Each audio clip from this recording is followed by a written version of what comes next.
compte final. 10, 9, 8, 7, 6, 5, 4, 3, 2, unité, top. And we have engine start. And liftoff. Décollage. Décollage, liftoff from a tropical rainforest to the edge of time itself. Ceyms Uebb begins a voyage back to the birth of the universe. Punching a hole through the clouds, 20 seconds into the flight, good pitch program reported.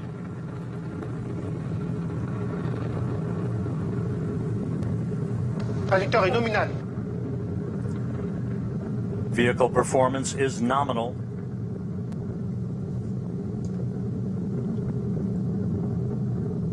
The Ariane 5 rocket continues to fly uphill in nominal fashion. The rumble of the powerful Ariane 5 now being felt here in the control center. 3D animation. We can hear the noise and feel the vibrations here. You're right, Rob. Yeah, impressive. 13 kilometers in altitude, 7 kilometers downrange, traveling about 0.6 kilometers per second. Tous les paramètres à bord sont normaux. The trajectory reported to be nominal by Jean-Luc Voyer, the range operations manager. You can see at the bottom of your screen, the yellow line is the trajectory plot, perfectly overlaid over the green line, which was the pre-launch trajectory. 1 minute, 41 seconds into the flight, about 40 seconds away from shutdown of the solid rocket boosters.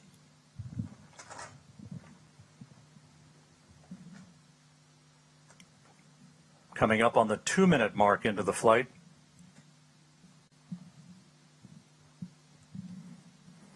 When it detects the threshold on acceleration, not the deceleration, but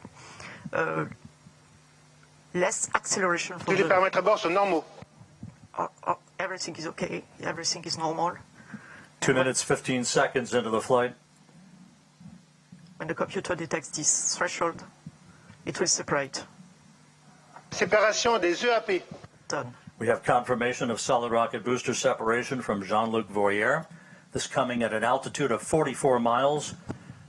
The Ariane 5 and Ceyms Uebb traveling almost 5,000 miles an hour. We have about 1 minute, 5 seconds to go before fairing jettison. That'll be the next critical milestone. The fairing is there to avoid the satellite being exposed to high temperatures and also high airflows.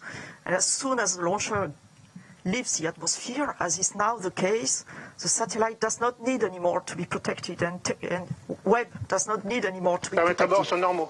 So each kilogram being very important for the performance of the launch, we are going to eject this no more useful fairing. And let's go down to the floor in the Jupiter Control Center to Raphael Chevrier of Arianespace. Raphael, so far so good. Hi, Rob. So far, so good. Everything is nominal, as we say, when attitude and trajectory of the Ariane 5 is going perfectly well. As you can see also on the yellow line on the screen, we had the confirmation of the separation of the two solid boosters and now of the fairing, meaning that we have crossed the limits of the atmosphere. So everything is going super good. And the DDO just said that all parameters are going perfectly smoothly. So let's continue the mission. And Raphael, this is a view from the upper stage camera called the Vicky Cam, looking back at the Ceyms Uebb Space Telescope. This is on about a 20-second delay or so because of the way the imagery is processed here in the control room. There's your telescope ready to unfurl its wings, basically, and begin its journey to the Lagrange point, the L2 point, about 1 million miles away from Earth. La trajectoire est nominale. Trajectory is nominal. The report from Jean-Luc Voyer.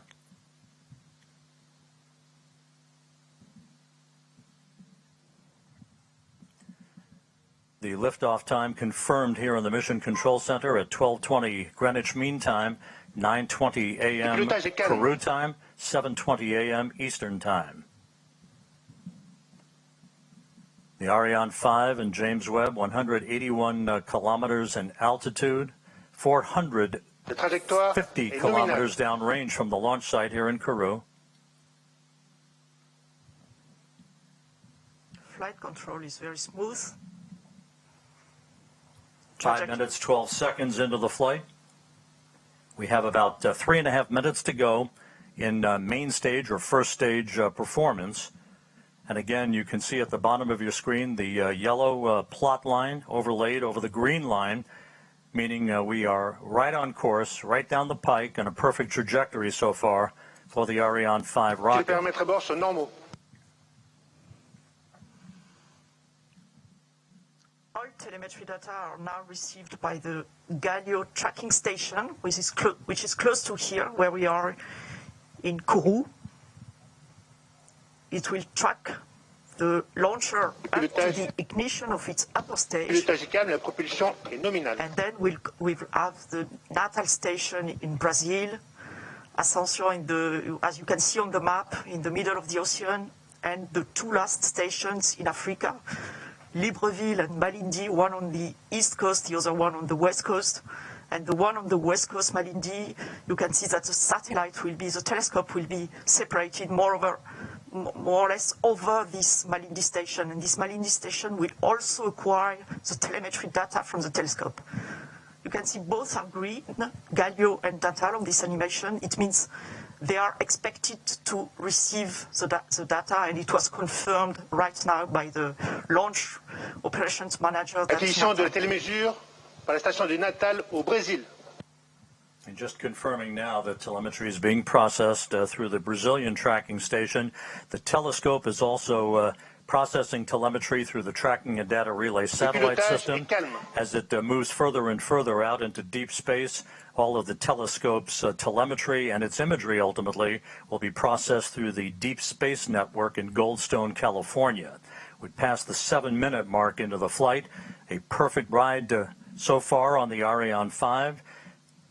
We have about 1.5 minutes to go in the first stage performance. Once the main stage engine is commanded to cut off, it will be jettisoned, and just a few seconds after that, the upper stage engine will ignite, and it will be the workhorse for a 16-minute burn that will put Ceyms Uebb into its preliminary orbit.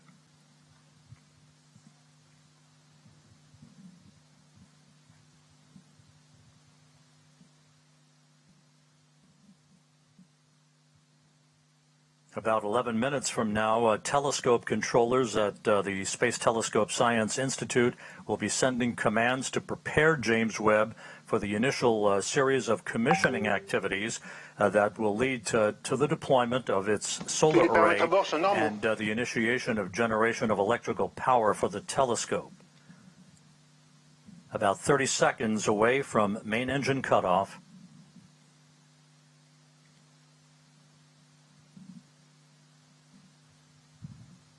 La trajectoire est normale. Nominal trajectory continues to be the watchword for the day from the Range Operations Manager, Jean-Luc Voyer, as we stand by for main engine shutdown and separation.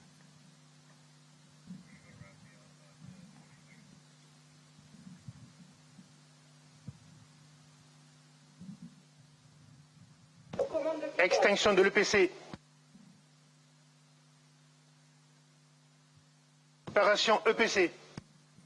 And we have main stage shutdown and separation confirmed here in the Mission Control Center, and the ignition of that upper stage. And Raphael Chevrier down in the fishbowl. So far, so good.